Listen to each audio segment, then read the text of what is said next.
Hi there, folks. I'm Dan Hollifield. This is Last Man Standing. We are brought to you by Hallowcon and the Rising Tide Broadcast Network.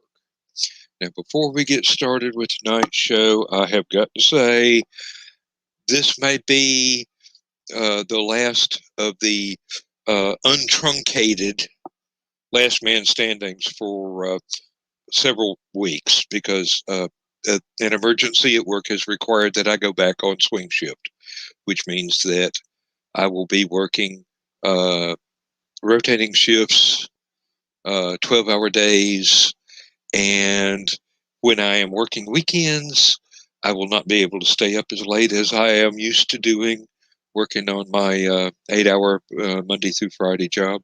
And when I'm working night shift, I won't be able to be here at all.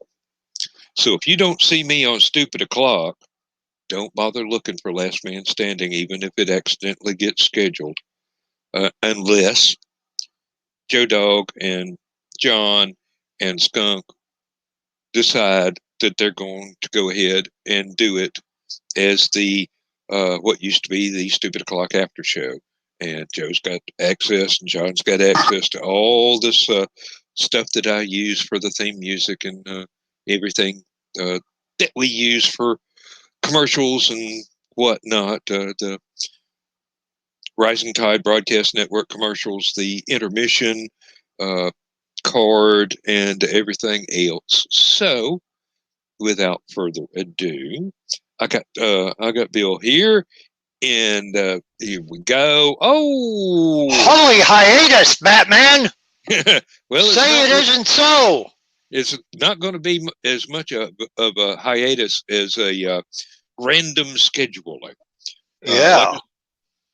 Like I said, when I'm not working weekends, we can go on just like normal. But when I am working weekends, 6 o'clock in the morning comes awful early for a show beginning at 1 a.m. on Sunday, and I have to be there at 6:30 on Sunday morning. You just go, excuse me, I'm sick. I can't come into work today. Nope. That's what got one girl fired that I'm having to fill in for now. So, excess absenteeism puts my retirement in jeopardy. I'm not going to do that. Yeah. I've got 28.8 months left to go before I'm a free man. And next week I will start my 44th year in the big drafty barn of a factory that I've been working in. So, yeah, I'm looking forward to actually being able to sleep nights and sleep way late in the daytime. Believe me. Scratching those lines off on your cell walls there. Pretty much, yeah. Hey Donna, let's see. Where are you at, darling? Oh, you're watching on my page. Okay, yeah. You have to work. You have to look on my channel on YouTube. I don't have enough subscribers to get the custom label like Joe Dog has for Stupid O'Clock. He's got enough subscribers to where he gets to do this is the Stupid O'Clock channel sort of URL. You just got to look up my name and go from there. And otherwise, StreamYard always liked you best, is what you can say to Joe Dog. No, not like that. Not like that at all. I accidentally created 2 YouTube channels. Oh, wow. Yeah, okay, yeah. You found that? You found the other Dan Hollifields. Yeah, that is also me, but it's not the active channel, and I can't delete that without getting rid of all the stuff that's on there now that I don't know that I've got copies of. I might go through and try and download everything that I have uploaded there and then delete that one and then re-upload it to the one that I normally use. But what happened was I created one when my desktop computer was totally dead. And I had already created one on the desktop computer, but I created one with the iPad. and they don't like each other. They don't like each other at all, even though it's got the same name on it. The content is not the same. So don't know exactly what to say, but you could try looking for Dan L. Hollifield. But I'm not really sure if that's the right way to go about it. But believe me, one of the other ones is me and is this, and still the Facebook channel is still right here. It's been recommended to me that I get a Twitch channel, and I've never been on Twitch, so I don't know what that's like, and I don't know what the normal thing is for. I know Joe Dog's got one for Stupid O'Clock, but I don't know. I'm not really that social media knowledgeable or exploratory. Not sure exactly what the right word is for what I'm looking for, but I've got a Twitter account that I only use like maybe once a month, and I go back and I was on that every day for a couple of weeks when I first started it, but it turned into started off great with a bunch of fellow authors, and then all kinds of other folks started jumping in, and everything that was interesting kind of got crowded out by all the stuff that was mundane. So I'm not really too fond of Twitter at the moment. But hey, these things, they happen. It's a learning experience. You can't go through life without stubbing your toes on something every once in a while. I don't do the Tweety either. Never have. Yeah. It really depends. Like I said, the early days, it was I was only connected to a bunch of other writers, and then the more and more people that I got interested in and wanted to know what they were talking about, the group that I was following got bigger and bigger and bigger. So it's my fault. I started following a bunch of folks, and then adverts came in and all kinds of things like that, suggested for you, and didn't really float my boat, and I don't have that big of a boat to float. So if I get overwhelmed by the tide, I just kind of step back and go, okay, I'll check you once a month or whatever, and make an announcement about when Aphelion comes out, or if I make another sale for a story in a anthology, or I got another book coming out, something like that, something important. It's not something that I want to use like I use Facebook to stay connected with my family. And there's a lot of people that are not related to me that are now my family and friends. That, to my point of view, my friends are my family. So, and well, it's what I'm going to be writing about. Hey, yeah. I'm glad that somebody wound up telling us that you could use the version of Word that came with your tablet. I didn't even know it came with. Well, I've only had this tablet for I think since May. I got a really good deal. This is, it's a Samsung Galaxy Tab 7. I had for about the last 9 years, maybe 8 years, a Samsung Galaxy Tab 4. And so I did everything I could possibly do with it, which wasn't much. And over the years, for what I was doing, it was fine. But I thought, I want to be doing more. And this is not going to be the tablet to do more with. So I started researching other ones. I thought, well, let's see, since I've got a Samsung Tab, let's see what they're up to these days. And I started reading stuff about the Tab 7 and very interested in it. But what was more interesting was at the time back in spring, Samsung was having big rebates on trade-ins, and my 8-9-year-old tablet had a $400 trade-in value on it. So I bought $650,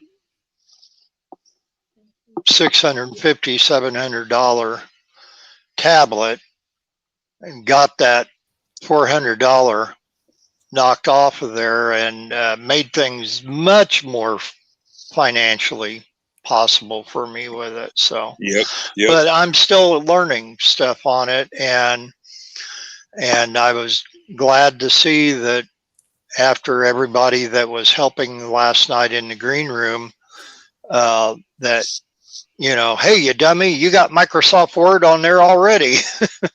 Yeah. So, it was news to me that you don't have to pay licensing fee to use it on a tablet. So that's great. That's great. I don't have it on. I've got an iPad tablet, but I'm going to look on my wife's tablet. She's got a laptop tablet combo. So I don't know if that slides in under the technicalities of the situation. But if it does, that means she's not only got Word, she might have Excel, and I can give her my a version of my financial spreadsheet where I balance my bank account and everything. So that would come in handy because she's got bills that she needs to pay too, and it'd make it easier for her to keep track of everything that way. Well, we can't all be as rich as Chris there, you know. And Chris probably gets a new tablet every 3 months, I would imagine. No, and my tablet is used primarily for e-reader. I'm trying to save enough money to build a new desktop because this laptop is getting a little bit long in the tooth, and I can do a whole lot more with a desktop than I can a laptop. Yeah. And that's the thing. When I gave up building my own a while back because I could put the parts together. It's when it came time to fire everything up and start tweaking all the settings inside on the motherboard and everything. That drove me to distraction. So it was all right when I had some friends close by that knew exactly what to do. Yeah. But I feel real guilty about bugging them long distance to try and handhold me to where I can stumble through getting the setup going. So I just went ahead. I go down to Office Depot and I go, what have you got that is left over from last year you ain't sold yet? You want to get rid of that display model? So, Well, I bought that Galaxy Tab 4 online Best Buy. I think it was a couple days after Christmas, and I think it was $75 off then for after that. So I just thought of an answer for Donna here. Donna, when you go on YouTube, put "Last Man Standing" in quotation marks and see if that works. It should. Yeah, my thing is I like having as much memory and as big of a hard drive space as I can get, because I like my computers to last a long time. Yes. And they usually last at least 10 years. Yep. And I don't get the absolute latest and greatest processor and motherboard, but I get like a step down so they last a long time and I save some money. Already proven technology. Well, yes, and like I said, the fact that they're the next to the latest, they have a longer shelf life than something considerably older and considerably less expensive. That's why I don't go for the beta version of updates. I wait for the actual update where people had the beta version to complain about what bugs snuck in and what other bugs got left over. Yeah, So, I don't have to have the absolute latest and greatest. I do like having something fairly recent, though. mhm. That way, it lasts me a long time. Like I said, I built 2 computers myself, and I built computers with specs that were considerably more expensive than what I paid for. I Mm. usually saved on average about $600. In other words, I would build a $2,600 computer for $1,800, or $2,800 for $2,200. Yep. And Donna found it. She is now on my YouTube channel. Yay! Huzzah! Hey, Welcome, bookmark Donna. that sucker. Bookmark that sucker right now. Yeah. Bookmark it and Like, subscribe. And like and comment. Thank you for thinking that this motley crew is worth the extra word search there. Hey, you know, we're not to everybody's taste, No. but Hopefully you learn some stuff and get entertained in the process. well, we try. We try. I learn stuff. I don't know about anybody else. And I found a picture of Donna here with her boyfriend she had before Carl, and it was really shocking to see who it was, but you know, I mean, Andre the Giant, aka Sasquatch. And yeah, Lindsay the Becker, yep. bionic Bigfoot. Yep. Yeah, well, I don't think she was hugging him because he had big feet. Big feet, big yeah, it's after shoes. Hey, Bigfoot had a big grin on his face. Yeah, there's a reason. We know why now. I absolutely love flipping through these old Starlog magazines, and I got to get this one in a frame, get it on the wall or something. I put it up because of the cover for number 2 here. Yep, I love it. I love Space 1999, and well, the thing is, those aren't actual screen caps or photos from the show. That right there is a painting that somebody did. Yeah, and whoever the cover artist was, they're very, very talented. And this Barbara woman Bain and Catherine Schell. Catherine Schell. Thank you. I could not remember her last name. Yeah, I'm a friend of hers on Facebook, Catherine. Oh. She is still quite the beautiful woman. Good grief, Bill! You're friends with everybody that was a star in the '70s. Well, I'm friends with lots of people that are writers and musicians. I mean, you look at my friends list. You could probably read the back of a vinyl album and find out. Wait a minute, that's this guy, or that's this girl. You know. How many members of Hawkwind are you friends with? Well, there's only one left alive. Yeah, I forgot. Lemmy died like a year or 2 ago. And I'm friends with this guy right here too, Mr. Burt Ward. Mm-hmm. On Facebook. I became friends with him because I was friends with his wife Tracy first. I was so enamored with the Gentle Giant pet food products that was out at the time and the wonders that it was doing, and it just didn't dawn on me. Tracy Ward, Burt Ward, you know. Yeah. Well, got. Oh, great! Now I'm having a senior moment. From the Munsters. Yvonne DiCarlo? No, she's dead. But that wouldn't stop me from having her on my friends list. Believe me. Butch Patrick. The Butch Patrick, yes. Oh, Butch Patrick, yes. Okay. He's on my friends list. But that's an administrated fan page, basically. He comes on himself to say special things, but he's the Facebook group has a administrator that does most of the posts, and they make it clear it's not Butch. It's not right. I'm that's the same way. I'm the same way with Billy Mooney. It's basically an administrative page now. Not really. I mean, I talk to him all the time. Yeah. I mean, actually, him. So yeah. Now maybe I'm not on the fan group page. Maybe I'm on his personal page, but I don't know.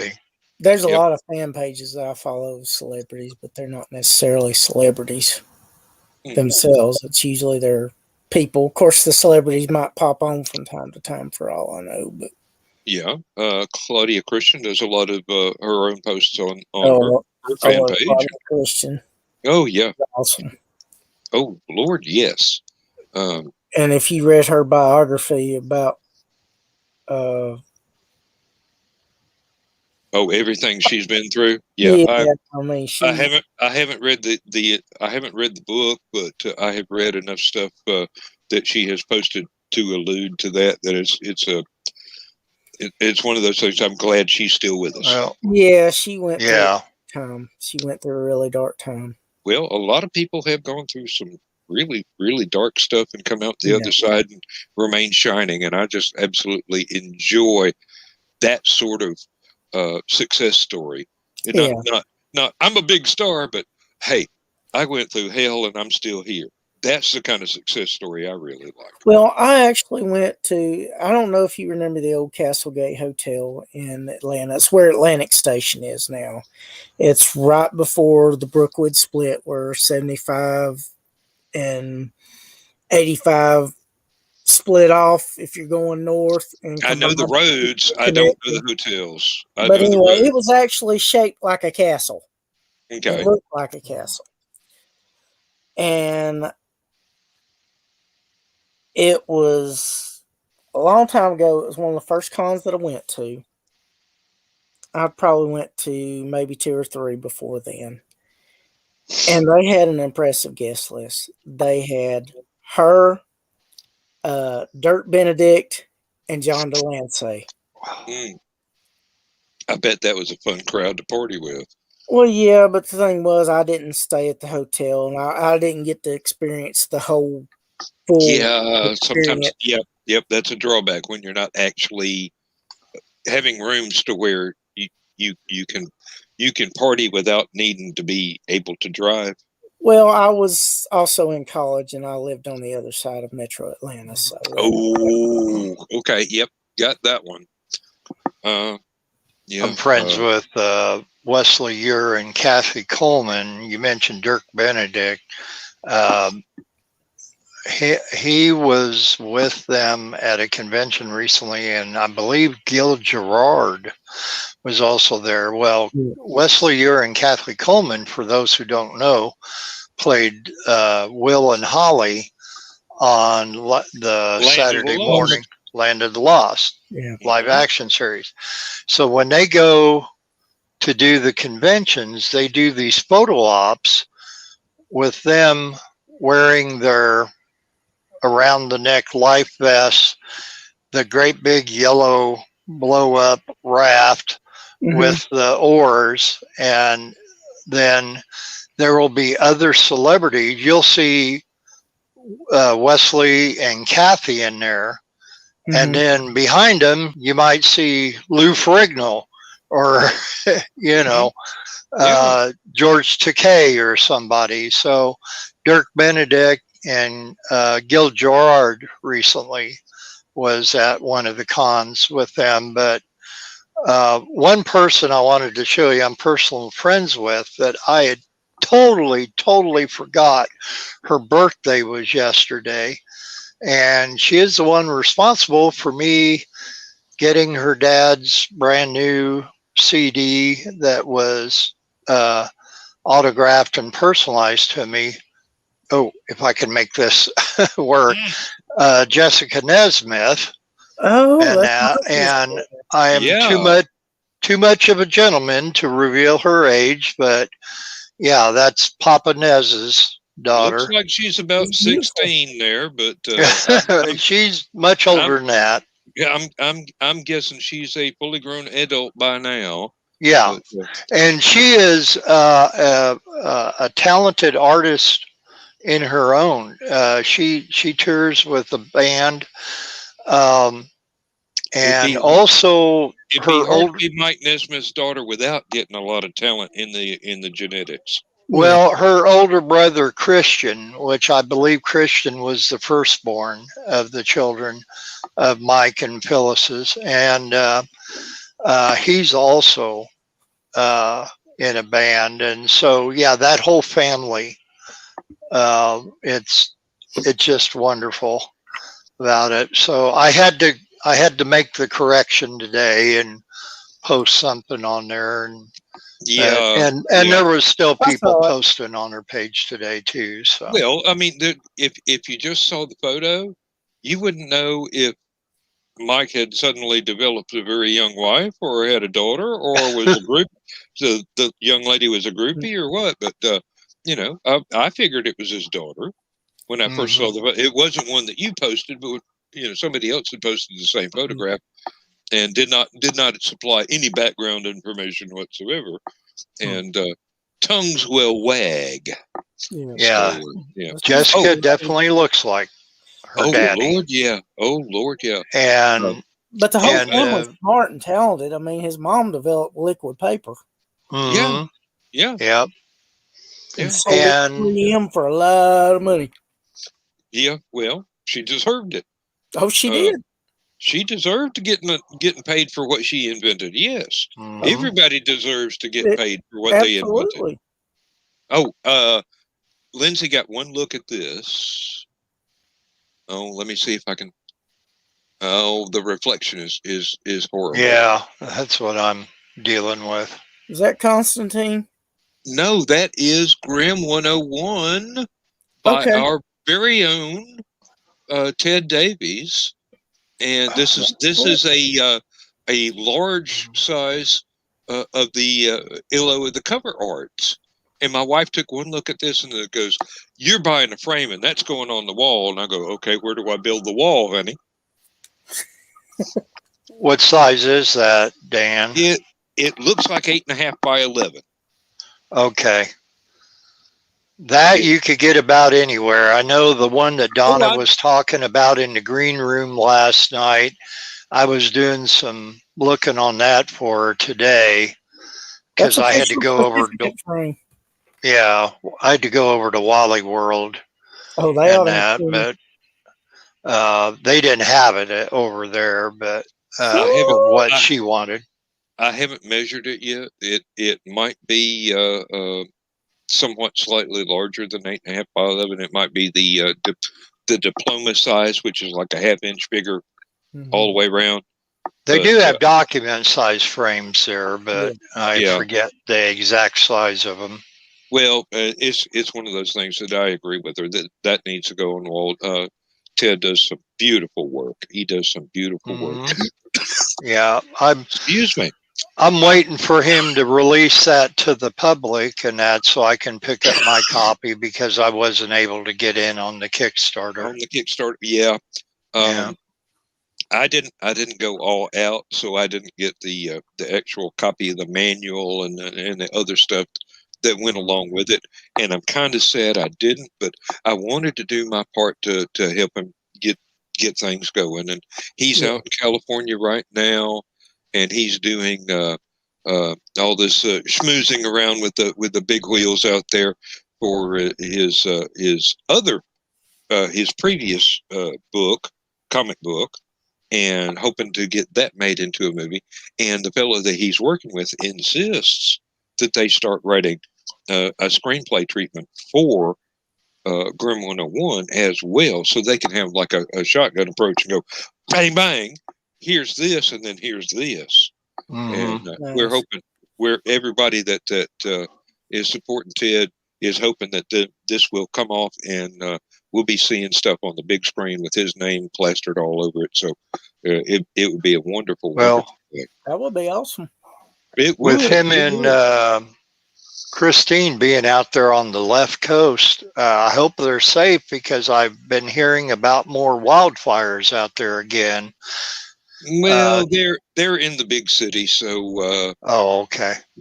There's a lot of buffer zone in between where they're at and where the fires are going off. And it seems like every year California catches on fire. Sooner or later, somebody's going to figure out how to use a water hose. But well, it's not just that. It's they don't conditions. They've got a water shortage going on. Yeah. Well, they California, because of their backwards politics and political correctness, they do not believe in controlled burns, and controlled burns would all but take care of all the wildfires that they have there.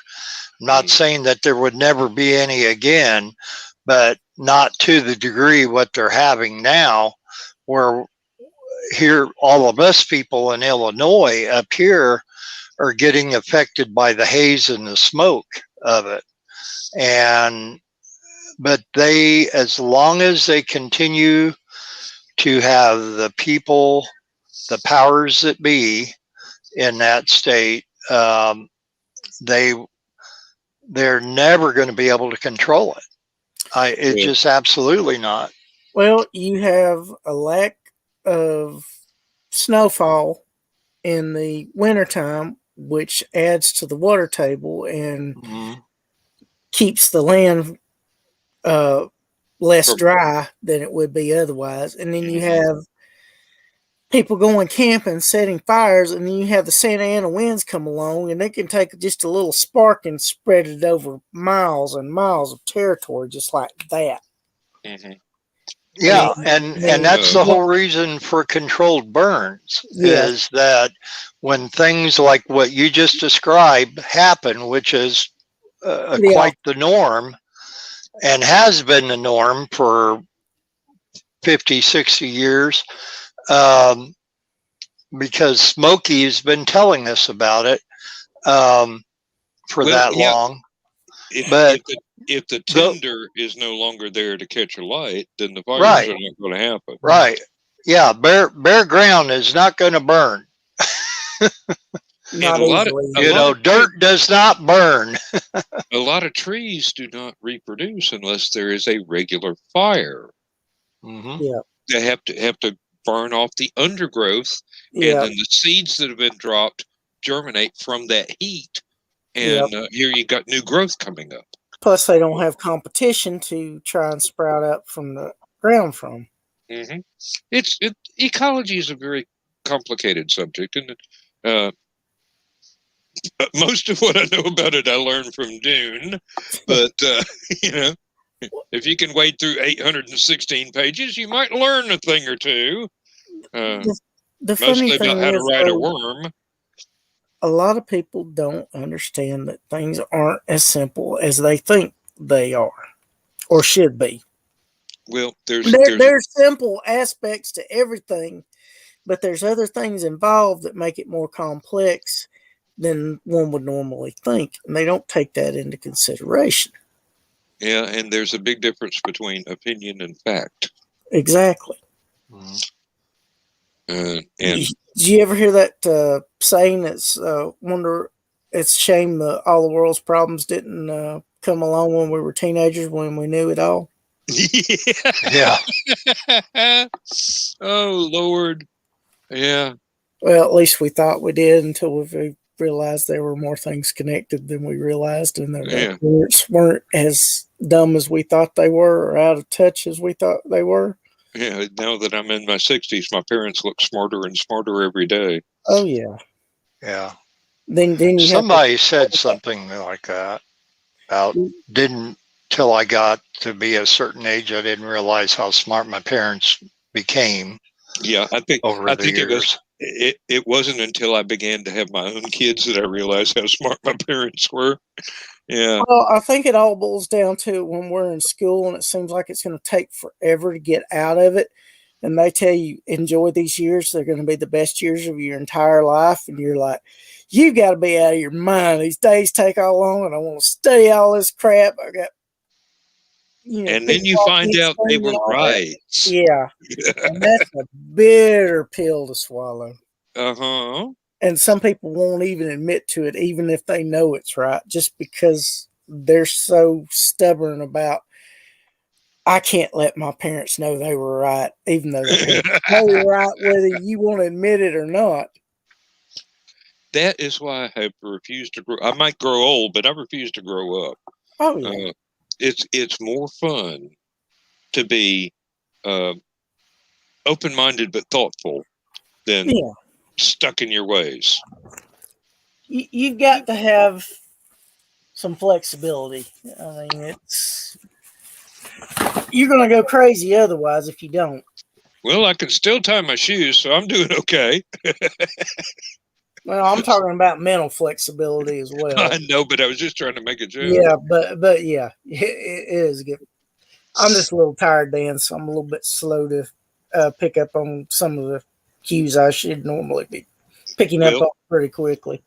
Stay hydrated and, get more sleep as often as it's possible. That's why he's off camera right now. Well, I was getting a bottle of water, and I didn't think anybody needed to. He's staying hydrated.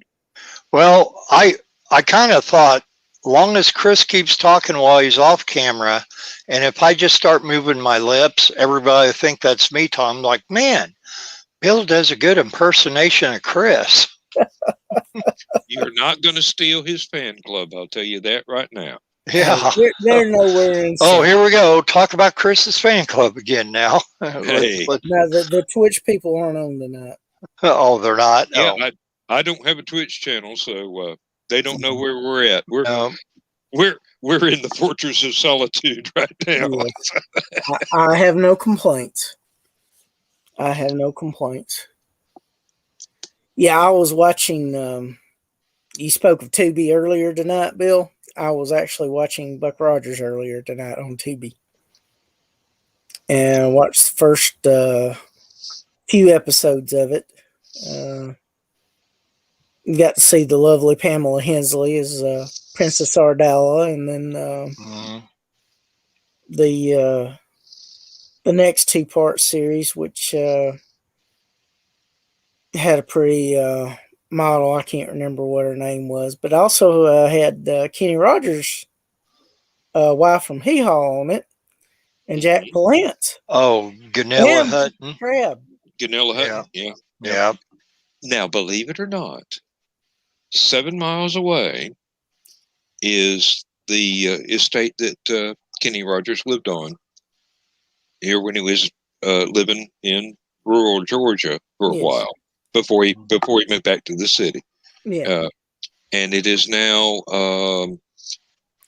I think it is a museum. It's not a country music museum. I think it's something else like that, or a place.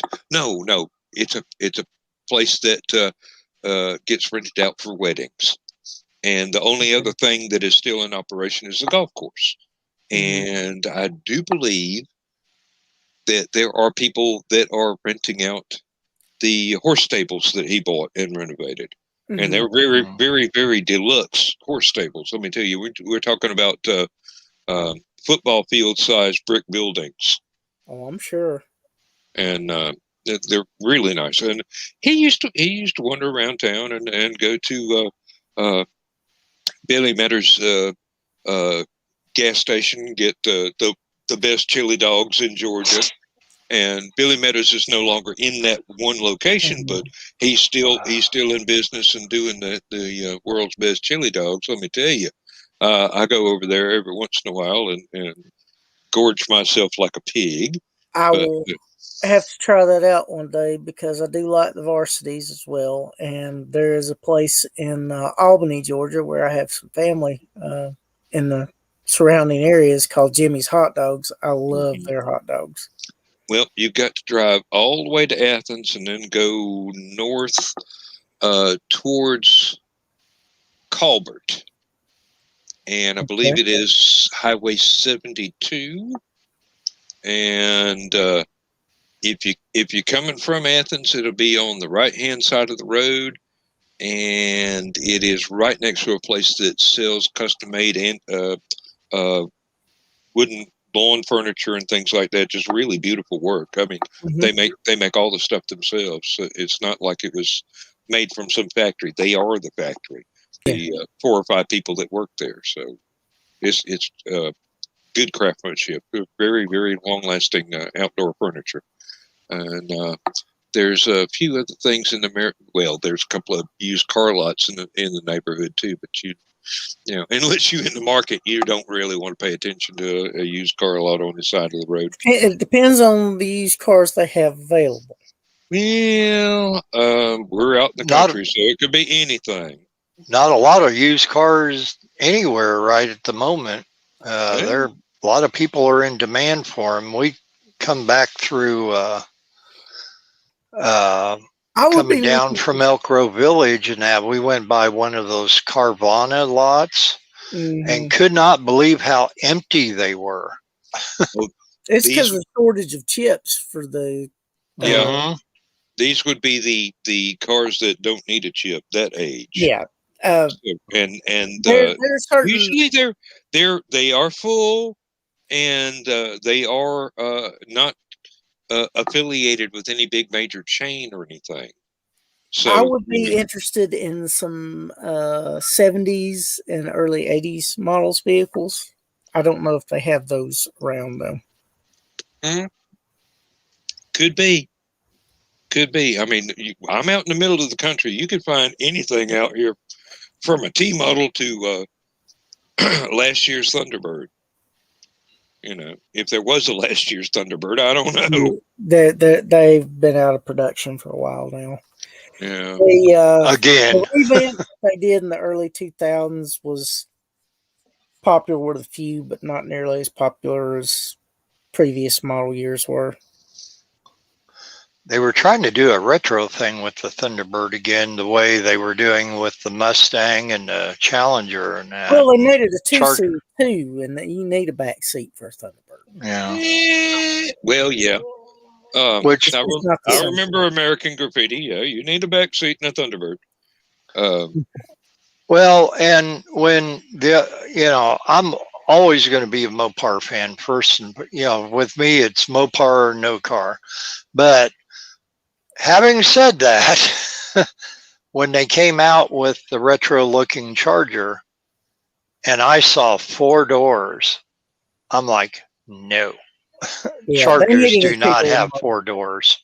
The Challengers, the Challengers are awesome. I love them. And when we were going up through Orland Park last Tuesday, headed up north of Chicago, we got behind a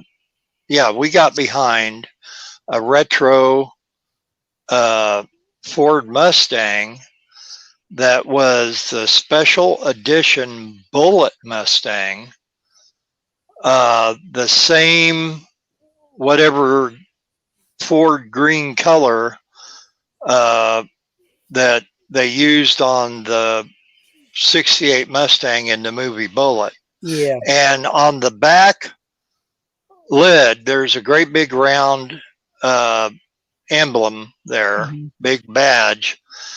And it's black, and in silver across the middle, it has the Bullet logo on it. I'm not a Mustang fan, but when I saw that, I about died. They had a Bullet edition, I think, in like 2008 to 2014 range, somewhere in there. I saw one. It was awesome looking. Yeah. Now that made me wonder if Dodge would have stepped up and made the Bullet edition Charger, a black Bullet Charger. And that would have been cool, but not in a 4-door. Yeah, they would have needed 2 doors. Yeah. Well, it's sort of like the old Fairmount Ford had. They had a 4-door model and they had a 2-door model. Yep. In fact, my grandma had the 2-door model. It was the predecessor to the poorly executed original Ford Tempo. Oh, yeah. Yeah, my ex-wife had an 88 Ford Tempo. Now, that was the year that the 4-door started looking decent. The 2-doors are still a little bit lame, but the 4-doors actually started. This was a 2-door and that. Now, my favorite Ford, I had an 80 T-Bird that had the hidden headlights and stuff. It had all the bells and whistles. That was pretty cool. But my favorite Ford that I ever owned was a 70 Torino with a 351 Cleveland in it. It was maroon with black Landau top and black leather interior. And my brother, who was a mechanic, and I was buying it off this lady who was the original owner of it in Covington, Indiana. My brother worked at Apple Chevrolet right outside of Covington, Indiana, and I asked the lady before I bought it, can I take it over to Apple Chevrolet? My brother's a mechanic there. Can I have him look it over? She said, sure. Took the car over there, and Val comes out, gets looking at it, and he says, sweet looking Torino. I said, yeah, I'm really thinking about getting this. I want you to look it over. He says, well, go ahead, pop the hood. What's it got in there? 351 Cleveland or Windsor? I said, Cleveland. And he opened up the hood and looked at it. And he goes, oh my God, you're going to kill yourself, Bill. And I will say that when you tromp that accelerator, it would pin your shoulders to the seat. It had a good get up and go with it, you know. There would be a lot of cars I would not race against it with it, but it would be one that would do in a heartbeat. It was one of those stealth cars. Unless you knew what to expect, it would catch you off guard. And my favorite car, my original car that was given to me to drive, was a 76 Ford Torino. I mean, Ford Elite. Oh, Elite, yeah. And my best friend's, or my old best friend, his father had one. He bought brand new, and that he just thought that was the classiest car in the world. It was a pretty car, especially back when they were new. And it had a 351 Windsor in it that was smooth, but it was powerful. Had the opera windows and that in it. Yeah, and it had the black vinyl top over the rear window, and like I said, that thing was so smooth. I love that car. I loved it. Ford made some decent cars back in the day, and it's sad to say that they're getting some decent cars back. Yeah. There's something to be said for every brand. I mean, not every one is a classic, but you know, there's some good stuff coming out of all the shops. Ford is getting out of cars altogether now. That's the sad part of it. Which I think is a big mistake. It is. They're doing that because they make more money off the trucks and SUVs. Right. And the only car they're keeping around is the Mustang. Which, like I said, I'm glad they're keeping the Mustang, but I think it's a mistake in that crossover they're basing off. They have so much more to offer. Yeah. Well, not only that, you're increasing your fuel economy. You're giving something that's less expensive as an option for people to buy. And some people don't need a truck. I mean, I think it's always handy having one, but there are some people, especially in the cities, they don't need a truck because they're better off with a car that can maneuver around. And they need something small. Yeah. But me, I could always use. I grew up on a farm. I know what a truck is for. Oh yeah. So and there ain't nothing like a long bed truck to get work done. Oh yeah, if you got something you got to build, and you got to go to one of the places where you can get wood and ain't nothing better than having a truck you can lay a sheet of plywood in the back of without having to even leave the tailgate open. So, you know, you don't need all the bells and whistles. You just need something that will haul whatever you need to haul, and will occasionally haul ass. My dad had a 76 or 77 Ford F-150 Custom. Mm-hmm. That damn thing was nearly indestructible. He drove it to hell and back 3 or 4 times before he finally had to, give up the ghost on it. That sounds like my dad's old 67 GMC. I mean, that was a farm truck at that. A straight 6 with a 3 on the tree. It was not a powerhouse, but it would do the work. Yeah, well, my dad's was the 300 inline 6, because those things were good engines. I mean, they didn't have as much horsepower, but they had so much torque. Yep. And he had a 4 on the floor, and yeah, that truck bed looked like it'd been through several wars. Yeah, well, that's what it's for. Oh yeah, it's a truck. It's not supposed to be a limousine. Nope. My little sister's husband has a GMC truck that he bought new a few years ago, and it's so funny. Even with a truck bed liner in it, he's just so scared to just throw anything in there. And I kept telling him, I said, you need just to go and start shoveling a bunch of gravel and dirt and just throw a bunch of scrap metal in the back of it and baptize it back into your truck. I said, get it over with. If you've got a brand new pickup truck, the best thing you can do for your conscience is go ahead and scratch up the truck bed. I mean, you can be picky about the exterior, but if you actually going to use a truck for what a truck is for, you don't worry about liners or anything else. You just go ahead and use it. There's so many of them come with it standard though now. Right. Well, nowadays, yeah. But his didn't. And yeah, it probably is useful.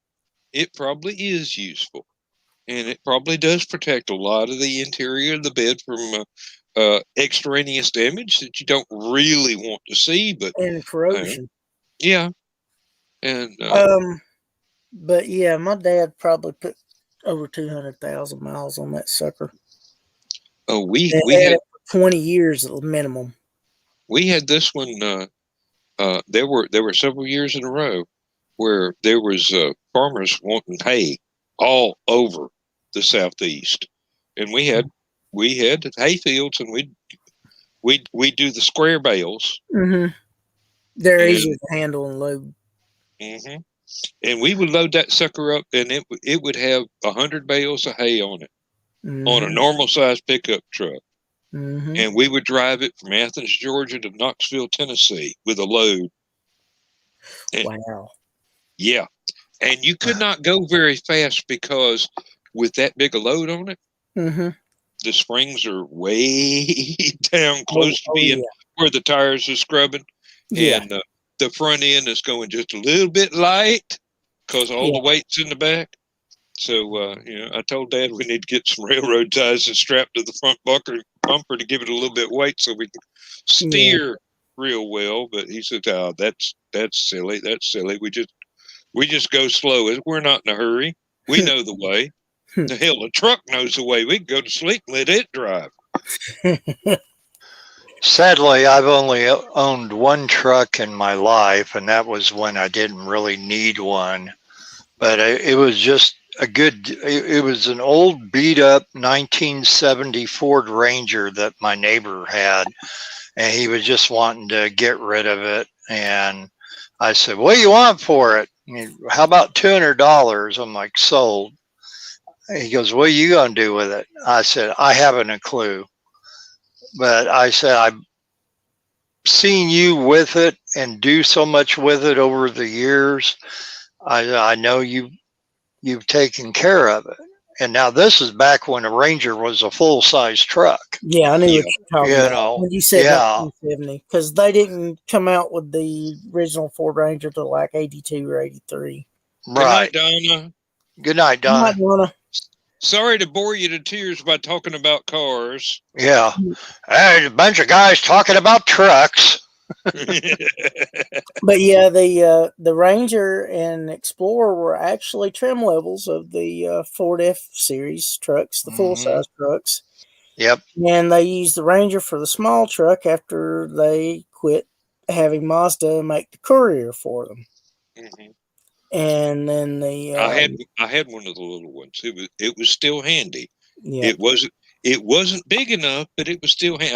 I could still go out to the places where I need to buy lumber and whatnot and do stuff. But did you see Donna's comment? Say, "Hey, I'm the one who checks under the hood when we get a new car." Yeah, well, Donna's a strong-minded and level-headed and wise woman. So Carl probably has Donna change oil in the car. So no, heck with this quick lube place, Donna. I think Donna would be the one to go. The heck with changing it myself. You got to pay a fee to recycle this shit. I'm going over here to the quick lube. Yeah, Donna, we're going to keep talking about you, so don't worry about going to bed just yet. When Ford was deciding to come out with a SUV to compete with the S10 Blazers and the Forerunners and all that, they decided to draw the Explorer name out of the mothballs for the trim levels for full-size pickups. And it's funny, Isuzu built the Love trucks for Chevy. Yep. And Mitsubishi built the Dodge Ram 50 trucks for Dodge. Oh, didn't Isuzu come up with their own little bitty truck too? Yeah, it was called the Pup, the pickup. Boy, I remember Joe Isuzu TV commercials. Yeah, so. P apostrophe UP. That was their name for the truck. There have been a lot of mistakes made in automobile advertising over the years. Well, I remember, back when I was early teenagers, before I had my learner's permit and all that, and naturally, one of the first things you think about as soon as you turn a teenager is getting your own car. So I got a car and driver buyer's guide, and it had all the trucks and cars or most of the light trucks and all the cars that were available for most people. I don't think it included the Ferraris and the Lamborghinis, but and the Rolls Royces, but it would go up to a Mercedes Benz or a BMW and all. And I remember going to the light trucks, and they had the Mitsubishi's small pickup. Yeah. And I never forget the little headline they had for the little bitty snippet that they had on it, because they had like, a couple on each page about each model.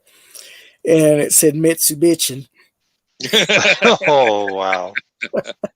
Hey, I'll tell you one thing I know right now offhand. If you need an indestructible truck, back in the day, BMW, that was a good damn truck, because they were used to making great big trucks. Yeah, I didn't either. Now I know Mercedes-Benz made trucks. Yeah. In fact, their gas, I think that was a spinoff of a Russian model, but could have been. Freightliner is actually owned by Mercedes-Benz. They power the engines of them, and I think they also own Western Star and a couple others. Freightliners have always been an incredible truck. And they actually made tractors at one time. That would not surprise me. They had some hellacious 4-wheel drive tractors. Mm-hmm. And they were hinged in the middle, some of them. Well, Lamborghini makes tractors. In fact, they didn't get into the car making industry until the founder of the company bought a Ferrari, and he had some criticisms of it. And he told Enzo Ferrari what he could do to make it a better car, and Enzo laughed at him, and he's like, "Fine, I'll show you." And then he built the original car, and first time somebody saw it, they said "Countach," which means "holy cow," and hence the logo for Lamborghini was a raging bull. Mm-hmm. Yep. They also make one hell of a 4-wheel drive. Yep. The Lamu 2. Yes. Speaking of, that is one ugly SUV, but it's got 450 brake horsepower standard. I know it'll do 120 miles an hour over any damn terrain you want. You can survive taking it over. Lord, I want one of them things so bad, but I'll never be able to afford it. No, I don't even think they make them in production. Probably not. Probably not. Although if I had enough money, I could call them up and say, "Hey, make me one." They probably would. All they got to do is take my money. Yep, pull out the blueprints. They were probably handmade anyway, so Yeah, really, it's not like you got to retool. Everything's made by hand. Oh my God! That sounds like the Tucker movie that was out in the 80s. Well, did y'all happen to watch the Ford versus Ferrari movie that came out a year or two ago? I heard of it. It was actually an enjoyable movie. I saw Tucker, Man in His Dreams, at the movie theater, and then right about at the same time, they had a miniseries. I think it was on CBS called, and it was also based off a book that I had called Ford, the Man and the Machine. Mm-hmm. And it went through the whole history of Henry Ford and the Ford Motor Company. And the funniest thing that I remember from that miniseries was that when Henry Ford's chauffeur would be driving him through the countryside, if the chauffeur would see a broken down tractor on the side of the road or in a field or in a ditch or ravine, he would distract Henry's attention to look elsewhere, because if Henry Ford saw this broken down tractor in the ditch, he would immediately make the chauffeur pull over, and he would get out and start wrenching on this tractor, trying to see what's wrong with it and see if he could repair it, or come back and they would send a flatbed back to pick it up and haul it off somewhere. And so he, that was, the chauffeur would see it and, oh no, and, oh, hey, Henry, look at this over here. Isn't this wonderful horizon over here or something? Or what do you think those trees are called? Or what, but, and my absolute favorite part of Tucker and the Man of His Dreams is where he was trying to figure out the kind of engine to put into the Tucker torpedo, and somebody hooked him up with Howard Hughes. So here is Preston Tucker, his teenage son, and Howard Hughes walking through this great big huge darkened airplane hangar. And it's very eerie, and of course Howard Hughes is just acting very creepy. Yeah. in his own fashion that only he could do it. And if you pour its weird, but if you're rich, it's eccentric. Right, right. And he had this bag of pistachio nuts that he was giving some to Preston and his son, and he's sitting there eating them, and he's talking about these air-cooled engines that he used on a lot of the planes during the war, and said that he could use the same type of engine, a modified version of it, in the Tucker torpedo.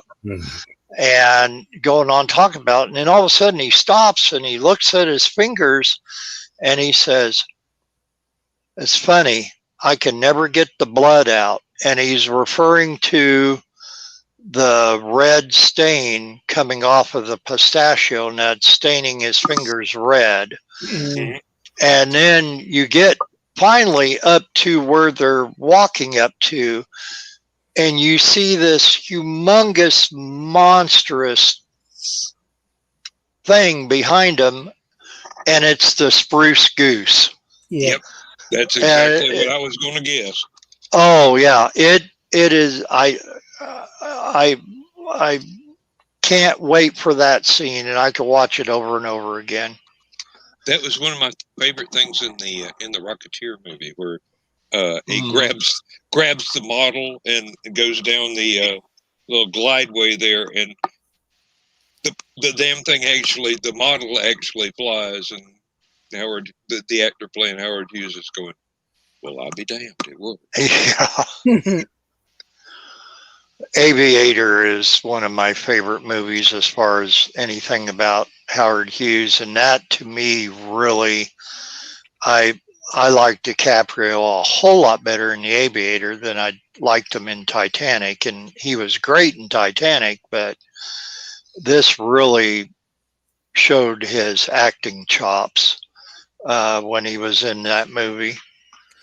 But Titanic, guys, I got just looking at the clock, and Dan, I know I said I was only going to be able to do an hour tonight, and I am needing to get off because in less than 12 hours I got a rendezvous with Laura, and I have a lot of things to do prior to that, so I better jump out so I can get a few hours sleep and that. Hey, don't worry about it at all. Don't worry about it at all. Everything's fine.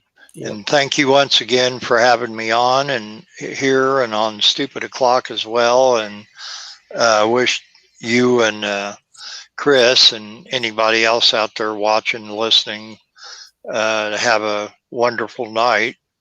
What's left of it. Thank you. I appreciate it. We're happy to have you here. You get some rest and take care of business tomorrow. Yep. And we'll see y'all Thursday night then. Yeah. At least for Stupid O'Clock. I don't know. At least for Stupid O'Clock. Yep. I've got to be back at work at Stupid O'Clock Thursday nights are early enough to where I can probably do an hour or so of Last Man Standing. Right. It's the Sunday nights when I'm going to be working Monday morning. It's going to be either not happening or very short. Yeah. Well, definitely don't kill yourself before you retire. Yeah. Oh, no. If you need to knock out Last Man Standing for a while on the Sunday nights and that, just so that you can continue to function, do it. Well, I mean, I'm on Joe's account. Besides, Joe and John and Skunk, all three have ops. They can do Last Man Standing without me. All they got to do is swap over one directory and everything is there. Yep.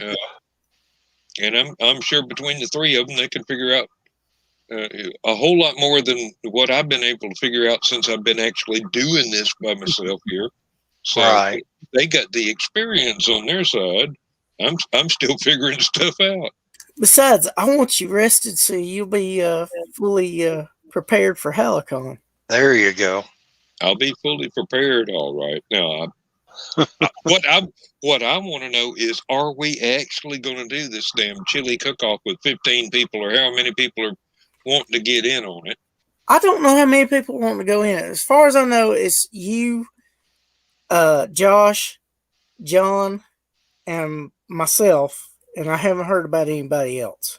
That's Okay, that makes it much better, because otherwise we're going to wind up with 500 gallons of chili and nobody to eat it.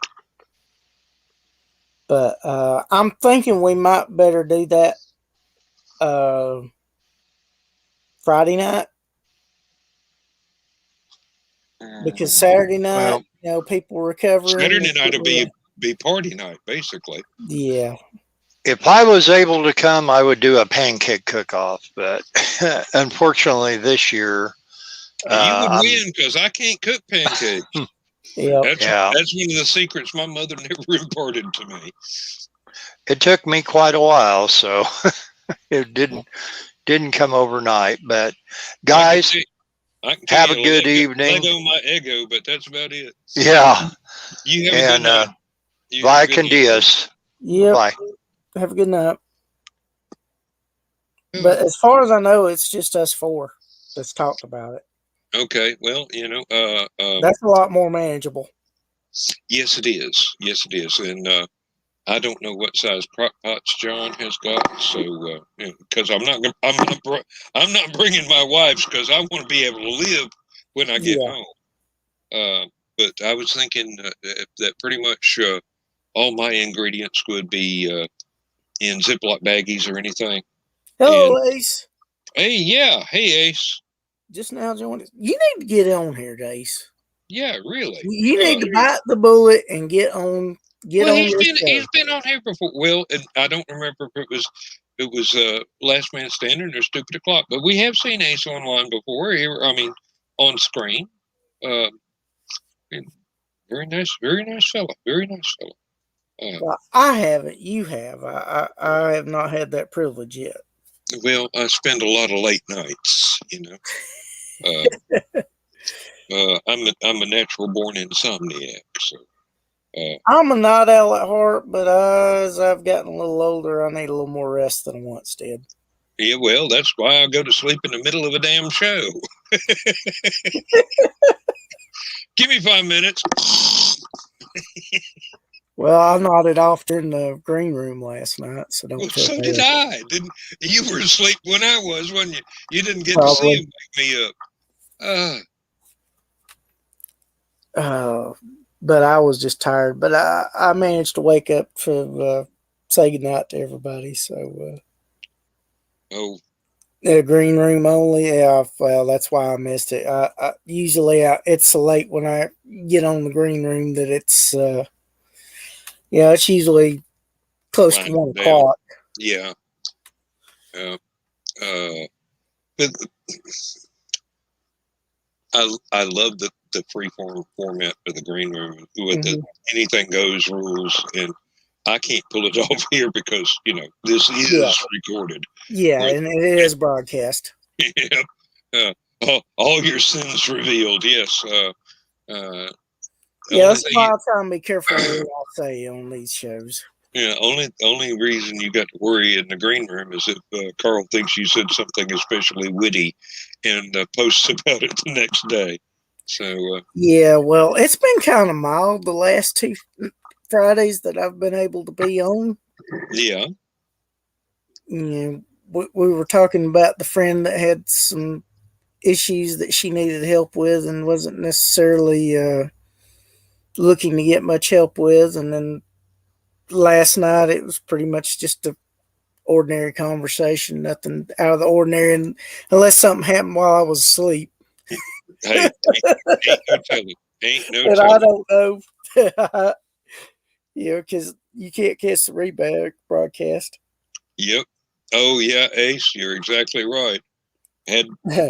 That's nothing compared to Stupid O'Clock's after show. Really, they were talking about that last night. All these guys couldn't wake me up. Donna leans up and goes, "Wake up, Dan." And I'm awake.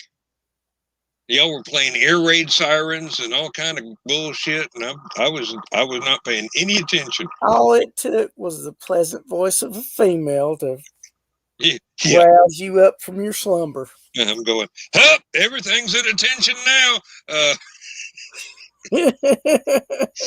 Donna liked that one. Yeah, I'm sure she was getting a kick out of that. Yep. She's probably like, I still got it. Yep. Oh, and I don't know her as well as you, but it sounds like you thought it was pretty accurate description. Hey, she's a character I could tell just from what little interaction I've had. She is a force of nature, is what Donna is. Yeah. When she gets started, you need to get out of the way, otherwise you're gonna get run over. Yeah, the freight train's coming through. You ain't stopping it till she gets ready to come to a stop. The only one that can control her is her, and even Carl's learned to stand back. And go, oh, you sure this is a good idea? Okay, I'll get my camera. That's because Carl realizes the entertainment value. And also probably the futility of trying to stop her. Well, there's so much beauty in the flaming fragments as everything flies out of her way. It's like watching a fireworks show. Yeah.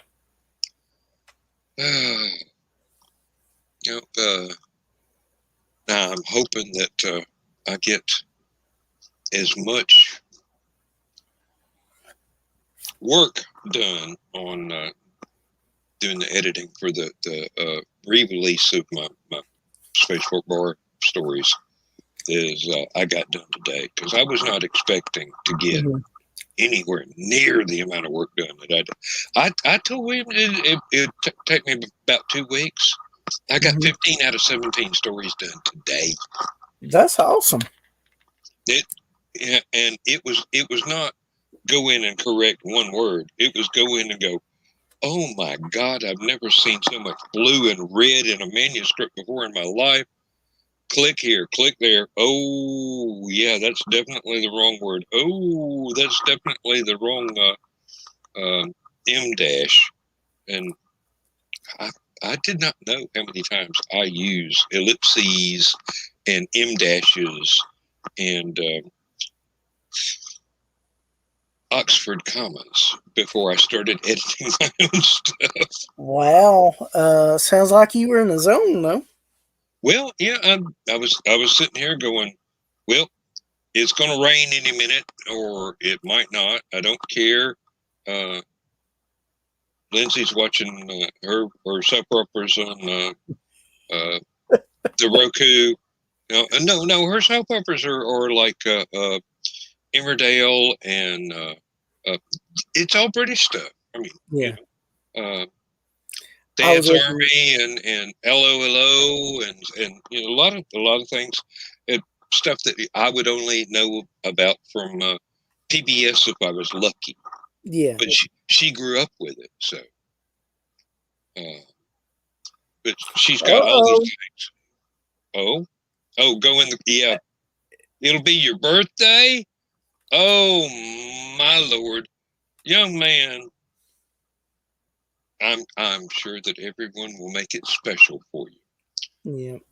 As to whether or not you're going to accept that or try and deny that it ever happened, I don't know. But no, it'll be fun. It'll be fun. And his comment before that was pretty funny too. Yeah. Yeah, that's my standard response to any woman telling me to do anything. I have been married several times. So. You have learned your lessons over the years. Well, I pretended to. Yeah. I know the correct responses anyway. Yeah. I may not react in the predictable way, but I know how to get away with it. Yeah. Hey, if you can do what you need to do without getting them riled up, so much the better. Mm-hmm. Because they can make life miserable for you. I have had decades of practice. Yes. I mean, literally, I have had Let's I see. actually thought of you earlier today, Dan. There was a sponsored post on Facebook for, believe it or not, Aphelion Aerospace. Yep. And I'm like, I need to mention this to Dan because he'll probably get a kick out of this. Oh yeah, yeah. There's a lot of stuff that winds up. It'd be perfectly innocent, but it somehow mentions the word Aphelion, and people go, oh, forward. You know, it's like I'm getting dealt a huge deck of cards here. Mm-hmm. But it's all good. It's all good. Let's see. February will start 23rd year, 24th. No, 25th year. Quarter century of That having is been online. impressive. Yeah. When you consider most websites don't last more than 3 years. Yeah, well, if they don't pick up enough steam, then they don't want to fool with paying for the fees for the domain names, and That's where I have the advantage. The thing that I am most concerned with is being a permanent floating writers workshop where folks learn how to follow the submission guidelines and get publishers to buy their stuff. Yeah, that's my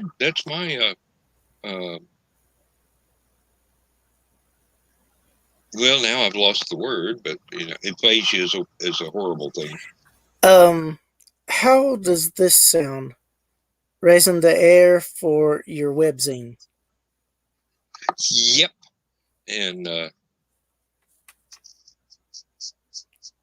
I got that from a Queensrÿche song. Yep. And actually, I've had enough French lessons to know exactly what it is. But yeah, the reason you exist. Yeah. Yep.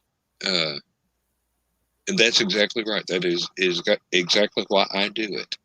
And it's exactly why I pay the bills, and why I step back and let the people that know a whole lot more than I do the editing and the advising of the writers And the constructive criticism.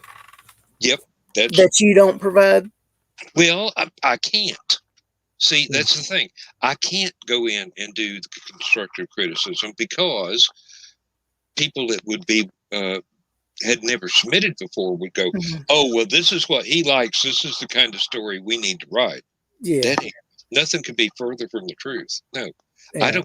I don't have anything to do with whether a story gets accepted or rejected. Yeah. I mean, now, I don't even see it until the new issues come out. Yeah. I'm not consulted as to should I do this or should I do that, or is this good enough, or is this something we want to do? No, and unless it's a horror story. Yeah. And then they go, we don't know how to edit this, and I go, yeah, okay, I'll do it.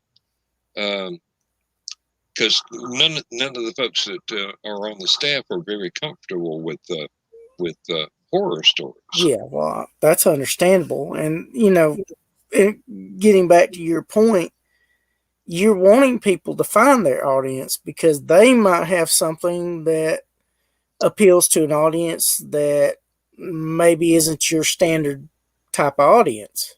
Mm-hmm. And they can find their voice and grow their audience. Yep. And it's cool to be a part of that. Yeah, it is. It is. I mean, the big thing that we actually wind up doing is giving them the confidence to keep going and to learn how to go through all this editing process and everything else, and not be afraid of being edited by somebody else, and then learn how important it is to follow the submission guidelines for the particular market you're trying to get into. Because if you don't follow the submission guidelines, nobody's going to read it. If the submission editor looks at it and goes, "Oh, this is double spaced and it's in Courier New, and I'm not going to read it," because I told them single spaced and Times New Roman. Boom. Yeah. Trash If can. you can't follow instructions, they're like, I'm not going to listen to help somebody that won't follow the instructions. I mean, when it's clearly stated. Mm-hmm. But the things that I constantly hear are, number one, write your dang story. Mm-hmm. Put it all out there. You can edit it. You can flesh it out. You can do that later. And if you've got something there to mold and shape, that's the key point. You can work on everything else afterwards. You can work on doing the query letters and submissions and all that stuff. All that stuff is side dishes. Yep. The main course is having that story. Yep. Tell the story. Tell all of the story. And I also heard... Don't hold anything back, and then trust your editor to tell you, okay, this is a little bit too much, or maybe we should put it here a little later. And you need some foreshadowing here before you show off this big reveal in the middle. Or story construction is like, it's construction. It's world building. Yeah, you are building something, and you have to lay the foundation. Then you have to carefully do the inside structure, the studs and the rafters and everything else, and then you do the decorating, which is... I've also heard some instances where I've heard that people's initial story that they did, there was something missing or whatever, and they worked on other stories, and working on those other stories helped them flesh out and finish their original story, and it helped make it better than it would have been otherwise. And I've heard them say, look, if something's not working for that story, set it off aside, do something else, and then come back to it later, because lots of times what you need is just to get away from it for a little bit, and for some reason things will start clicking in place in your head, and when you go back to it, it's like, oh, this is what I need to do, or I need to take this out or move it over here or whatever, and you've got a better product to send off for an initial edit to begin with, because you should know whether you've got something there's enough semi-polished to it for an editor to fix up what it needs to be shined up to a glossier finish or whatever. Yep, and the people that are, my words are written in stone, are not going to be published as easily as the people that go, oh, that's good, I never thought of that. Let me try and tweak this, and we'll see how it goes. Yeah, you got to be willing to change things. You have to have a certain amount of adaptability. Yeah, I mean, there are certain things in your story that you want to remain fairly rigid, but you need enough flexibility around that to where you can stay true to your original vision for the story, but give it the shape and the form that it needs to be a better story than it would have without that additional input. And nowadays, a lot of stuff is what they're looking for is something character driven. So you've got to have characters that the readers care about, and you've got to develop them and let them grow and let them change through the process of the story. And it doesn't matter if they're the hero or the villain. They've got to evolve. Yes, and another great thing to have is good dialogue between the characters. If you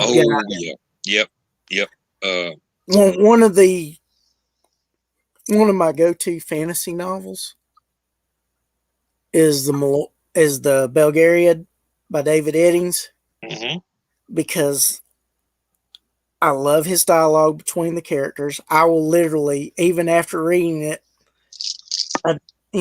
close to a dozen times, I will still be laughing out loud at the interactions between the characters. Yes. I love his flow, and I love he's able to be concise. He gives details, but he doesn't get bogged down in them. And I enjoy that about his novels. Because I have some author friends, some pretty big named author friends who can tend to get a bit wordy at times. Present company included. I wasn't even thinking of you, Dan. Oh, you've been in conversations with me. You know I can froth at the mouth. Well, yes, but I try and remain conversational. You won't be surprised when you see this name. Okay. No, not a bit. And I never saw that comment. It does not exist. Yeah, it's in private. It's all good. Yeah, but I love that author. That person is not the only one, but yes. Yeah, but he comes to mind easily because he tends to get wordy. Yeah, there are people that write 200,000 word outlines for a story, and that's some impressive world building right there. But I will tell you another one I like who is no longer with us. Oh. That tends to get over descriptive at times. Yes. That now, having not experienced that person's work yet, but knowing that it is damn good, yes. Yeah, I will agree. I will agree, and I believe that's part of the reason it was so appealing. There's so much world building going on. Oh yeah, it's but before you even get deep in the story, you're convinced it's a real place. Yeah, and the thing about it is you can have too many plot points at certain times. Yeah. And it's easily to get confused and there are some of those novels that are difficult to get through, and there's other parts of it that flow amazingly well. And that's why I've had trouble completing it. But the fact that I know a lot of people who enjoy that author's work and love to gather around and talk about it, it makes me want to finish reading it. But there's so many things that I want to read, and I try and buy as much stuff when they get released to help authors, because I know it's not easy trying to be an author. Most of them, even we'll say semi-successful ones, still have to have a full-time job because they can't make a living off of writing alone. Well, almost nobody can, and it's weird that people don't realize that, even though that we tell them over and over again. Not everybody gets Stephen King money. Not everybody gets J.K. Rowling money. No, that's like not everybody is born a Rockefeller. Right? I've had people tell me that Scholastic never made money till J.K. Rowling published her novels. Well, they certainly got a bucket load of mine when I was a kid. Well, I'm talking about, like super. They might have made a profit, but they didn't make any, huge sustaining ones. They definitely didn't make the income that they made when her novels were so popular. Yep. I mean, every time their book fair came to school, I my mom, as hard as she worked, she scrounged up some money for me to buy stuff. Yep. I always loved it when the catalog came to the school, and I was looking through, and I go, "Oh yeah, I got one of this guy's. I want to get another one. Oh, that looks like it's an interesting story. Let me see if I can get that." And I wound up with a collection of reasonably priced books from a huge variety of authors as a very young child, and then now I've got over 10,000 paperbacks. So reading is addictive, and Ace being funny. yes, I saw that. I didn't know whether or not let me see.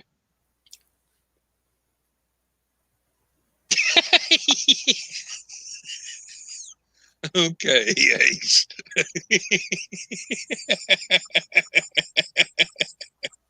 Okay, Ace. You know why the blonde got fired from the M&M factory?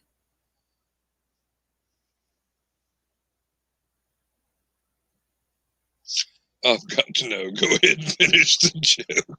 She kept throwing away all the W's.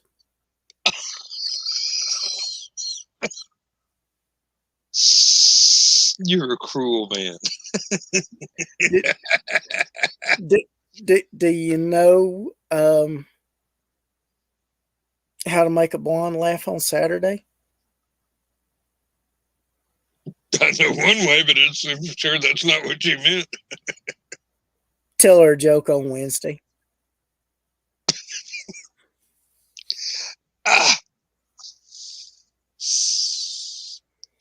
One day someone is going to punish you for those. Dan, I'm blonde. I know. I mean, hell, if you can't poke fun at yourself, how the hell can you have any enjoyment out of life? Oh, I poke fun at myself constantly because my ego is such that I know exactly who and what I am, and I laugh at myself constantly. Just all the dumb shit that I do. I actually had a poster of blonde jokes. Those were two off that I still remember, and this was from years ago. Mm-hmm. All right. And there's a couple I can't tell on here that I'll tell you some other time. In the green room, probably. Well, either that or at Hallowcon. That would be an appreciative audience both places. I'm going to run off to the restroom. You want me to go ahead and play a commercial or something? Or sure, do it. Okay, I can do that. Welcome to the Rising Tide Broadcast Network. Here you will find a variety of shows which cover a wide array of interests, from comics to creativity, mysteries to mixology, and science to history. There's something for all interests at the Rising Tide. There are shows every day of the week, daytime and nighttime. So take a look at our schedule and see what appeals to you. If you're interested in comics, both independent and mainstream, check out Comics Chaos and Sass, or Comic Book Spectrum, or from the desk of a small press publisher. If you want encouragement and advice on furthering your creativity, we have Creative as Hail and Tidbits and Scribbles. If you enjoy mysteries and conspiracy theories, we have the Truth Mongers. If you're into interviews with up-and-coming talents, there is a TED Talks made just for you, as well as clever title pending. If you're into classic combat sports, there's the Historical Fencing Guild. And if you want to know what it's like to hang out with convention regulars, we have Stupid O'Clock and Last Man Standing. If you want witty repartee and fast-paced fun, check out Nevermind the Furthermore. If the science of rocketry and spaceflight is your thing, we have Armchair Rocket Science. But that's by no means all the Rising Tide has to offer. New shows will be added as they develop, so stay tuned. All Rising Tide shows share a spirit of mutual cooperation, under the philosophy that a rising tide raises all ships. lightly ruled over by our comic ringmaster of mayhem, Brian K. Morris, we support and promote each other's works. What helps one of us to greater success helps all of us achieve even more successes. So look at the schedule, check out the shows, and we're sure that you will want to come back for more.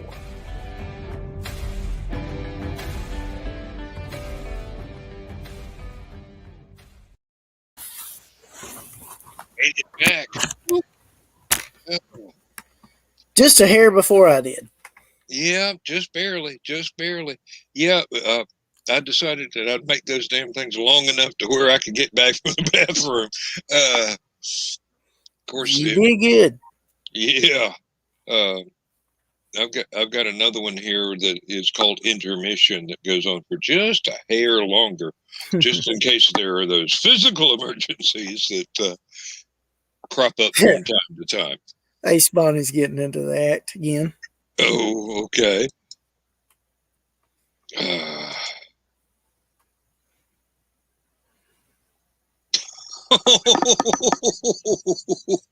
Oh, that's bad.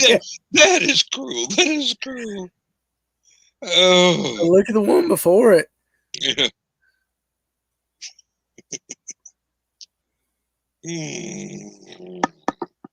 Well, I could say the same thing about redneck jokes, but yeah, those have kind of been taken over by some really talented people, so I can't tell them anymore. Yeah. Hey, Jess Foxworthy had a birthday the other day. I think he was 63 or 64. Good Lord, I'm older than he is. I'll be 64 in November. No. Well, you're not. Yeah. Will I? Yeah, I'll be 64 in November. So it takes a while to remember. I've got to do the calculations all over again. And I don't know where I put my abacus. At least you've survived that long. That's more than some folks are able to manage, especially if they did some particularly stupid shit when they were younger. Well, I did a lot of stupid shit when I was younger, but I got lucky. Well, none of it was permanent. Yeah, well, sometimes it's better to be lucky than just that good, but it helps if you're both. I wouldn't know. Lucky is about the best I can lay claim to.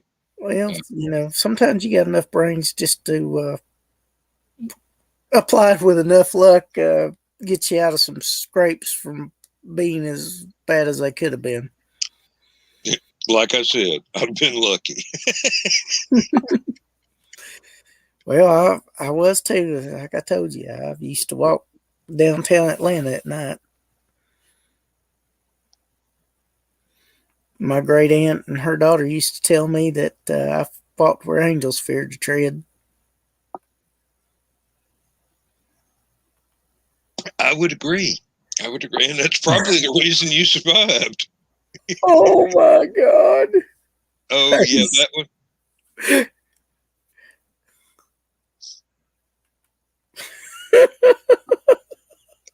Personally, I have a different method, but it won't last all day, I promise you. Yeah, well. Maybe when I was 20. Yeah, those were the days. Oh, tell me about it. Things were much simpler, and fun was where you found it and how you learned how to make it. Mm-hmm. Most definitely. But yeah, I definitely enjoy hearing about authors' experiences and happily listen to any pointers that they are willing to give and share and their experiences in case I ever decide to put a few of these ideas that I've got bouncing around in my head into some form or other on paper or computer file. When they come to you, just create a file called Notebook. Mm-hmm. When they come to you, jot them down, even if it's just one paragraph. Mm-hmm. Even if it's just a general outline of something, and then save it, The next time an idea comes up, do the same thing. Go back to that notebook file, save it with a spacer in between, so you know it's two different ideas. Yeah. And just keep going like that. And eventually, if you hang around with writers long enough, you'll get the bug. It's contagious. You will actually be turning out a story one day. Might not be tomorrow, might not be next year, but one day you'll be going, you know, I read this guy's stuff and he's famous, but I think I can do better than that. And you pull up something from a notebook file and go to town on it. I don't know about that, but hopefully I might be able to have some stories that people might be interested in, so I have something to do when I retire other than property upkeep and whatnot. You know what got me into writing finally? There was a blizzard. Yes, I remember it well. And I was trapped in the house with some very, very creative people who watched this movie on TV. And I was very, very critical of this movie on TV. And finally, one of my friends got tired of me going, "Oh, I can do better. I can do better than that." She goes, "Show me." So I started writing. And it took me about 10 or 15 years to figure out all the ins and outs of actually turning out a story that was worth reading, because I was starting from nothing.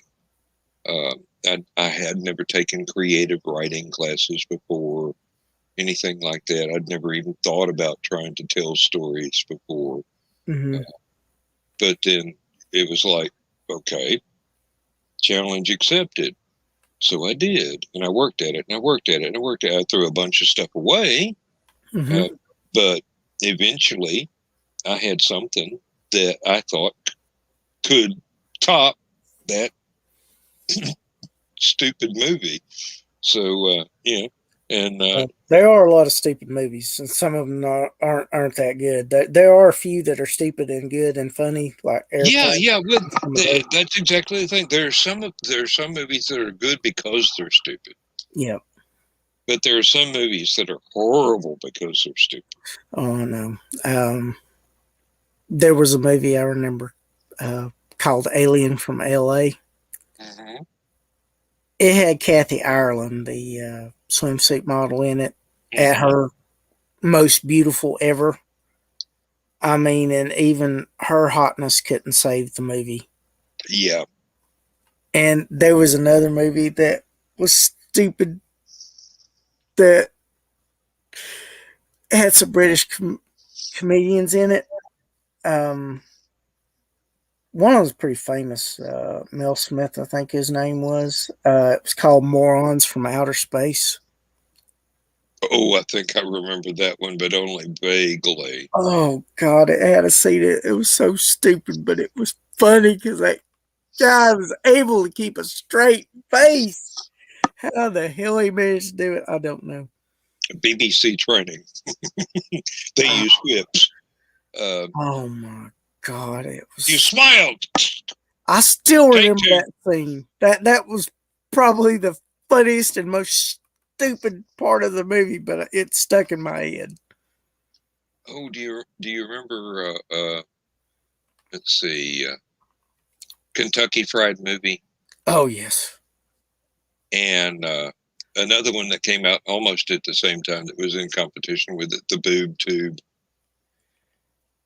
I remember hearing the Boob Tube. I don't remember if I actually got to watch any of it.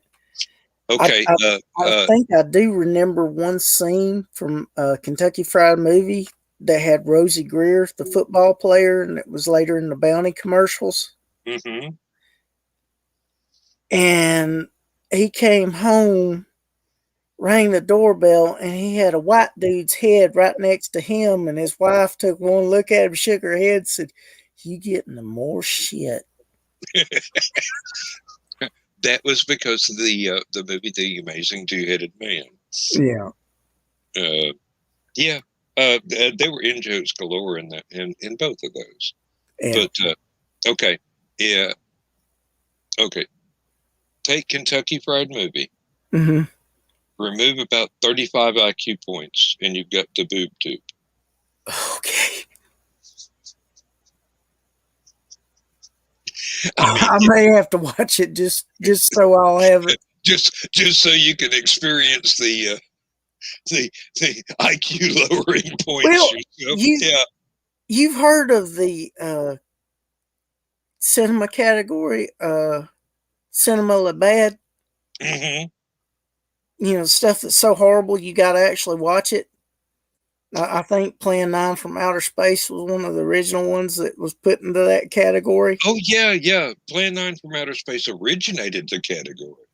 Yeah. Believe me, that was one of those things that, and then when you sit down and watch it, it's like they got away with doing that. Okay, now cinematically, mm-hmm. there's nothing wrong with the movie.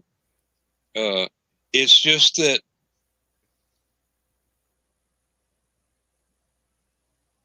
it reached out into places, other dimensions that didn't need to be reached out into. Yeah. And it did an awful lot. It did an awful lot with no money whatsoever. I mean, the BBC, Doctor Who has a much bigger budget than Plan 9 ever dreamed of having. Oh my gosh.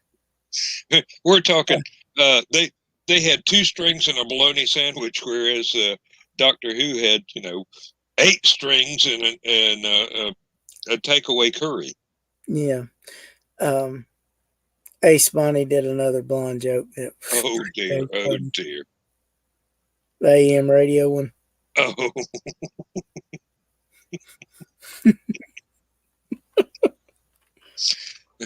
Oh, I remember when AM was all there was. Mm-hmm. If you didn't have shortwave, and there wasn't much music on shortwave, let me tell you. Yeah, there was a little bit. In fact, there was an old music category called AM Gold.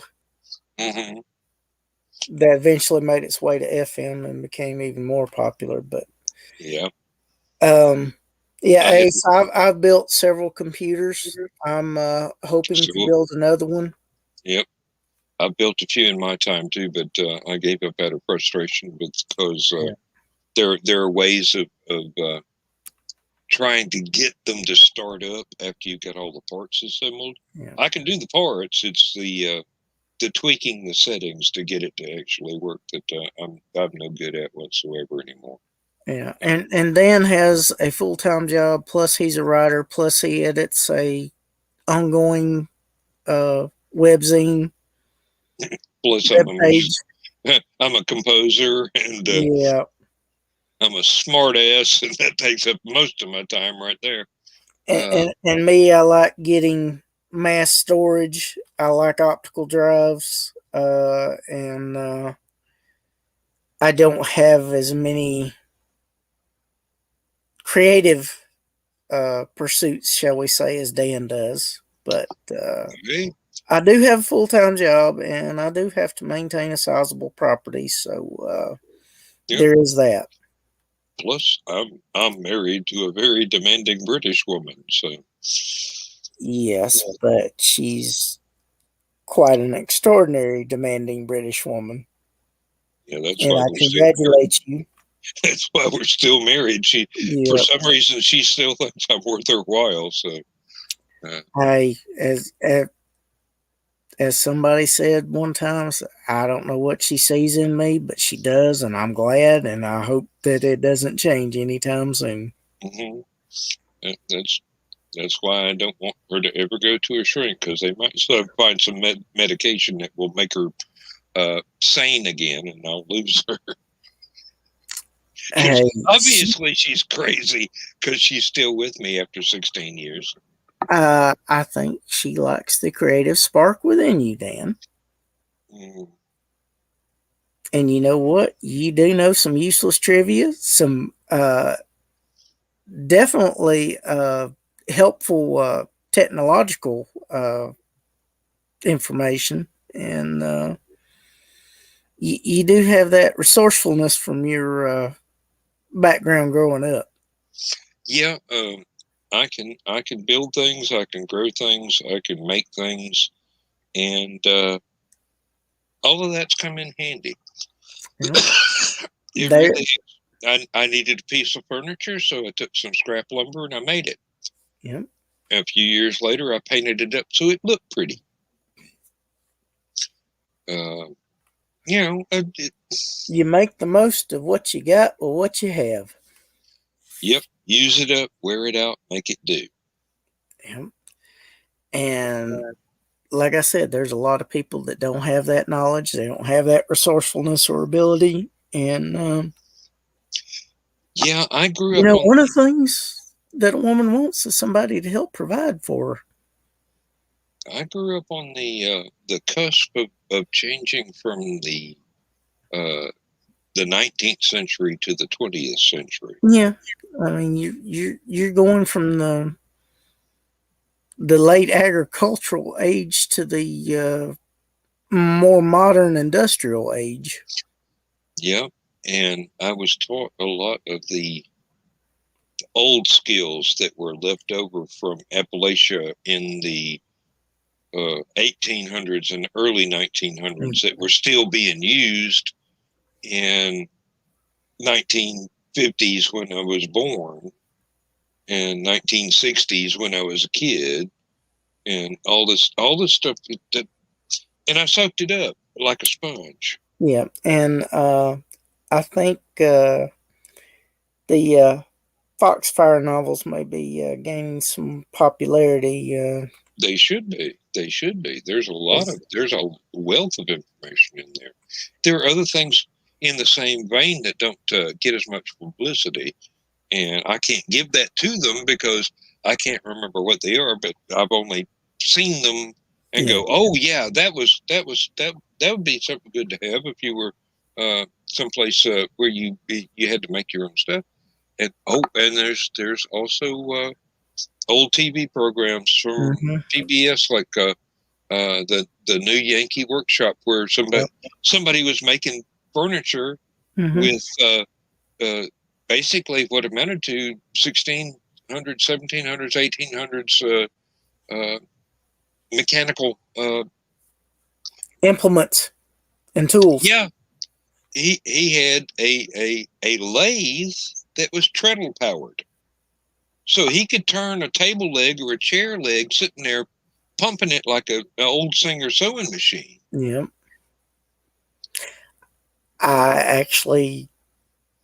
My sewing skills are extremely limited. But I have several antique sewing machines that were gifted to me by family members. Well, if you still have one of those treadle machines, set it aside. It may come in handy, especially during times when the electricity goes out and you need to sew on a button. Yep.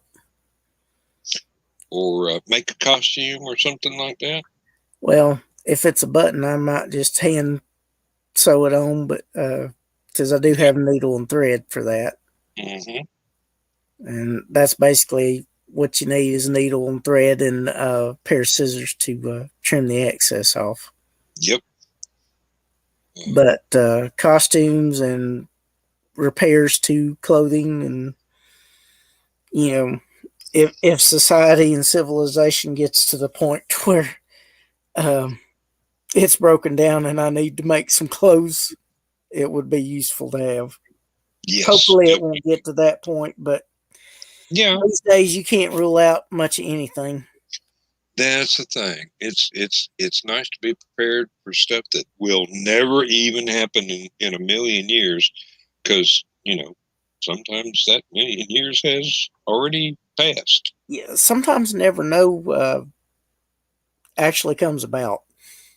Yeah, I mean, good grief, we could wake up tomorrow and an asteroid hits the middle of the Pacific Ocean, and we're just barely hanging on by a thread to continue the sewing analogy, and stuff really messes, or we could have a massive solar flare like the Carrington event, but now we're all dependent on the internet.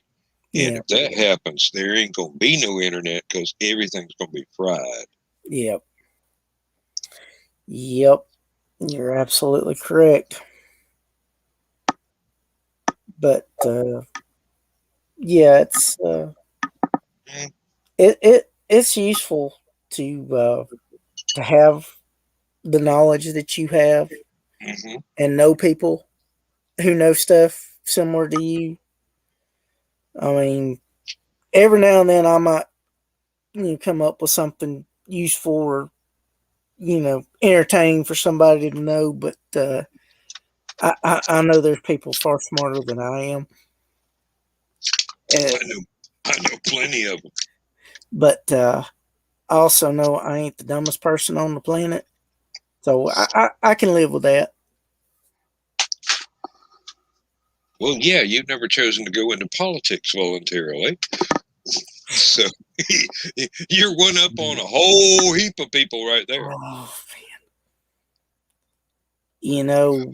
20 years ago, if I'd have got in, I'd probably be a millionaire by now. I just don't know if I could have lived with myself for some of the stuff I'd have to do and put up with. Yep.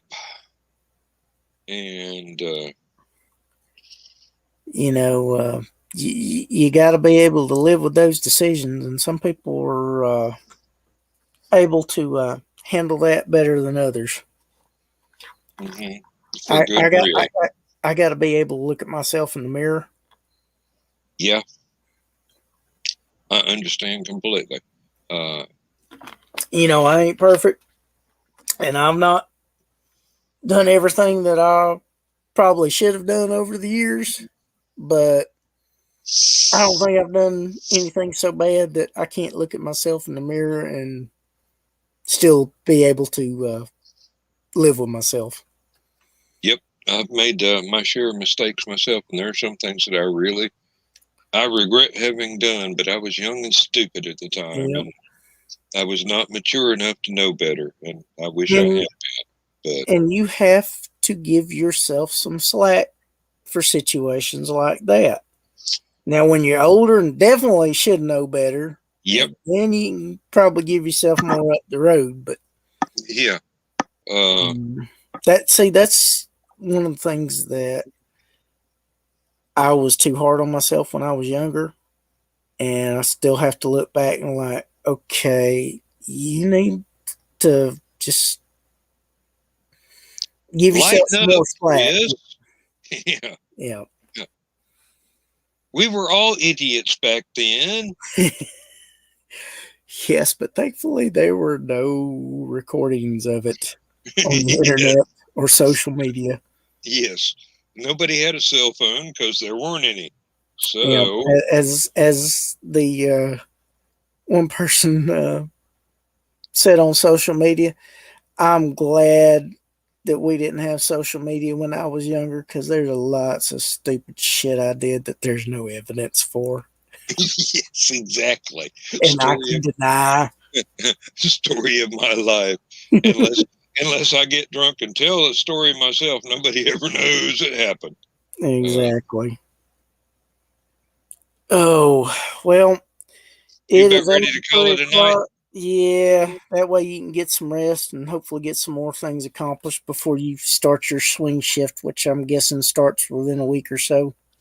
Let's see. I've got Monday and Tuesday on my regular 8-hour days, and I've got Wednesday and Thursday off to give me a break between, and then Friday morning I go back on the 12-hour days on swing shift. So yeah, I'll get a good check for that week. Yeah. But I am not looking forward to having to work 12-hour days again and 12-hour nights again. That's going to be my wife is really, she's just gritting her teeth trying not to scream about me having to do night shift again. Well, she hates that. She hates that with a passion. Hopefully they can hire somebody and get them trained, so you're only going to have to do this maybe through October. Yeah. like I said, 6 to 8 weeks is about the minimum time. Mm-hmm. But the maximum time, if it goes longer than New Year's Day, Mm-hmm. then the contract and the union lawyers and whatnot come into play, and the company's going to be spending money trying to defend itself for not having the ball rolling faster. Yeah. Well, I definitely understand that, and hopefully this won't be it'll be long enough where you get some good money out of it, but not so long that you get totally drained out of it, and hopefully soon enough that Lindsay won't be too upset. Well, I did it for 38 years before I got on the 8-hour days. Yeah. So, my body knows what to do. It's just convincing my brain that it's worth doing. I understand. Good night, Ace. Good Thank night, you Ace. for joining in and supplying some entertaining comments. Yeah, and you're never going to be able to date a blonde in your life. I'll tell you that right now, boy. But you can tell a joke. You can certainly tell a joke. Those were really good. Yes, I enjoyed them. Yep, and you have a good night, and yeah, Chris, you have a good night. And let me see if I can. Where is that? There it is. So, okay, yeah. File names. I wish I'd given them a little bit more descriptive, but yeah, I know what I'm doing now. So until next time, Dan. Have a great night. You too, and thank you. Good night, everybody that's watching. Wow, we've actually got 3 people watching us right now. So good deal. Okay, yeah, that's excellent. That's excellent, and we actually get more in the replays. So we're doing good. Awesome. Glad to hear it. All makes right. me feel good. Well, you have a good night, and I will too. All right. Take care, man. Bye-bye.